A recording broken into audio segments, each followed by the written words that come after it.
جو میرے اور آپ کے نصیب میں ہے وہ مل کر رہے گا. یہ ساری دنیا میرا نصیب چھیننے کی کوشش کرے تو نہیں چھین سکتی، اور ساری دنیا میرے نصیب سے زیادہ دینے کی کوشش کرے تو دے نہیں سکتی.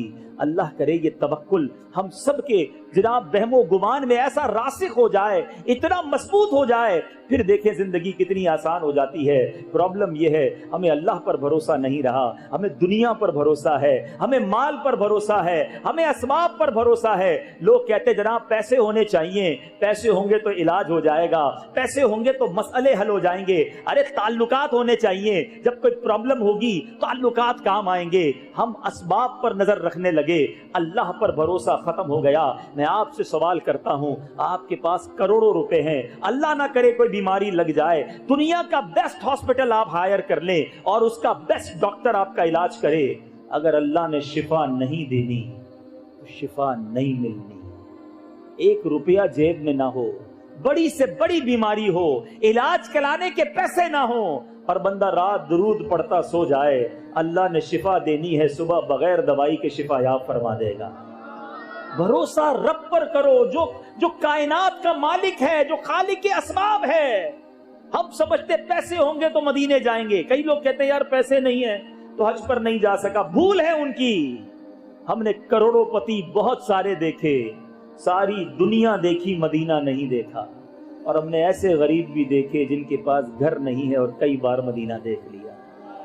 کہاں کا منصب، کہاں کی دولت، قسم خدا کی ہے یہ حقیقت، جنہیں بلایا ہے مصطفیٰ نے وہی مدینے کو جا رہے ہیں.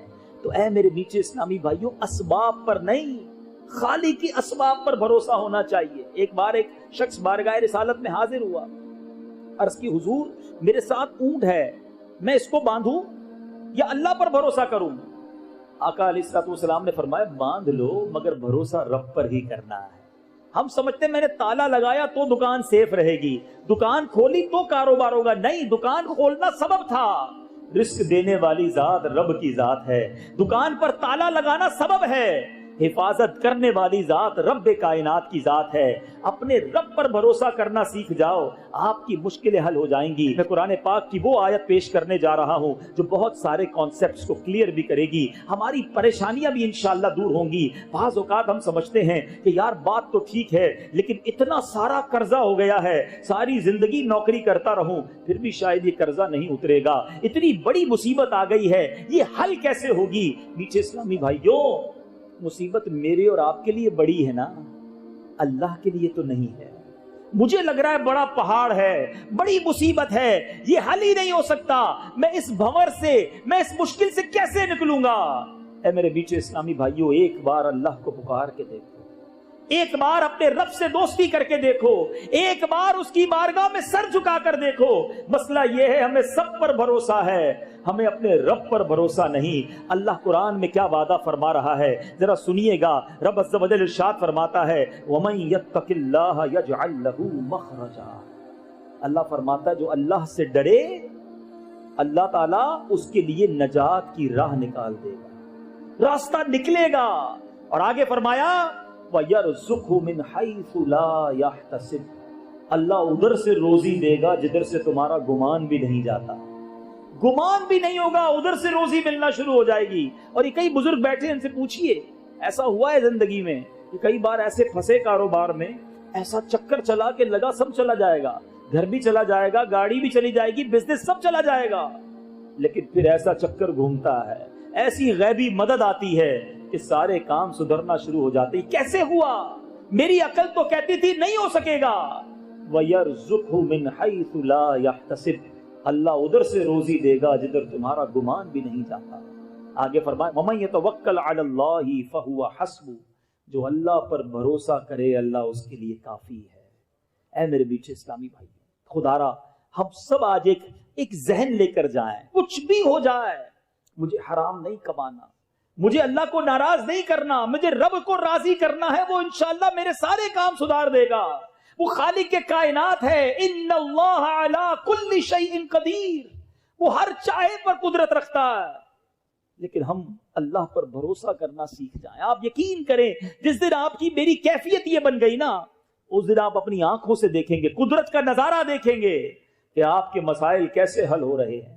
جب اللہ کی بارگاہ میں سر جھکے گا، جب اسی کو پکارا جائے گا، جب اس سے سچی محبت ہو جائے گی، اس کی ناراضگی سے ڈر لگے گا کہ نہیں مجھے اپنے رب کو ناراض نہیں کرنا، پھر آپ دیکھیں آپ کے لیے کیسے راہیں کھلتی ہیں. اللہ نے قرآن میں وعدہ کیا ہے.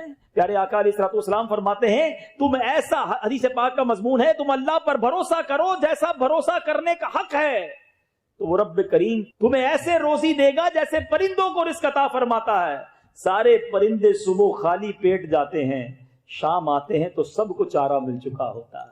کبھی دیکھا ہے آپ نے کسی گھونسلے کے اندر کوئی کبڈ بنی ہوئی ہو، پرندہ شام کے لیے سنبھال کر رکھے؟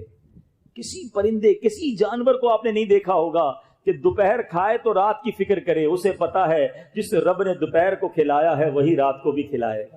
بقرہ عید میں ہم کرتے ہیں نا، جانور پالتے ہیں، بکرے کو یا گائے کو چارہ دیتے ہیں. کبھی دیکھا آپ نے دوپہر کو ہم نے چارہ کھلایا اور اس کے بعد اس نے پیر سے ٹوکری اپنے پاس رکھ لی کہ رات کو کیا کھاؤں گا؟ اس کو کوئی فکر نہیں ہوتی ہے. یہ انسان ہی ہے جس کے فریج بھی بھرے ہوتے ہیں، کبڈز بھی بھری ہوتی ہیں، جیب میں بھی پیسے ہوتے ہیں، پھر بھی سکون نہیں ہوتا کہ آگے کیا ہوگا، اگلے مہینے کیا ہوگا، بچوں کا کیا ہوگا، 5 سال بعد کیا ہوگا. اللہ کے بندے، رزق کا وعدہ رب کا ہے، اس کی فکر چھوڑ دے. مغفرت کا وعدہ نہیں ہے، اس کی فکر شروع کر دے.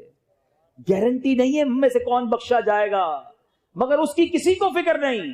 ڈاکٹر کے پاس کبھی بیٹھ کر دیکھیے گا، بہت سارے بلڈ پریشر کے اور بے سکونی کے لوگ آئیں گے. حضور بڑی ٹینشن ہے، بلڈ پریشر ہو گیا، شوگر ہو گئی. ٹینشن کیا ہے؟ کاروبار کا. کوئی ایک بندہ ڈاکٹر کے پاس نہیں آتا کہ اس ٹینشن میں نیند نہیں آتی کہ بخشا جاؤں گا کہ نہیں بخشا جاؤں گا، قبر جنت کا باغ بنے گی کہ نہیں. ارے جس چیز کی فکر کرنے کی حاجت تھی وہ چھوڑ دیا، اور جس کی فکر کی حاجت نہیں تھی ہم اس کی فکروں میں لگ گئے.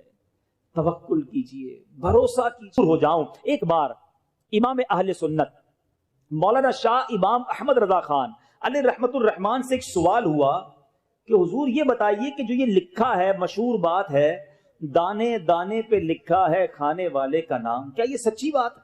اعلیٰ حضرت سے سوال ہوا. امام اہل سنت فرماتے ہیں یہ تو بالکل سچ ہے، بلکہ آپ نے ایک اسٹیپ اور آگے بتایا کہ صرف دانے پر نہیں بلکہ دانے کے ہر ذرے پر لکھا ہوتا ہے کہ یہ کس نے کھانا ہے.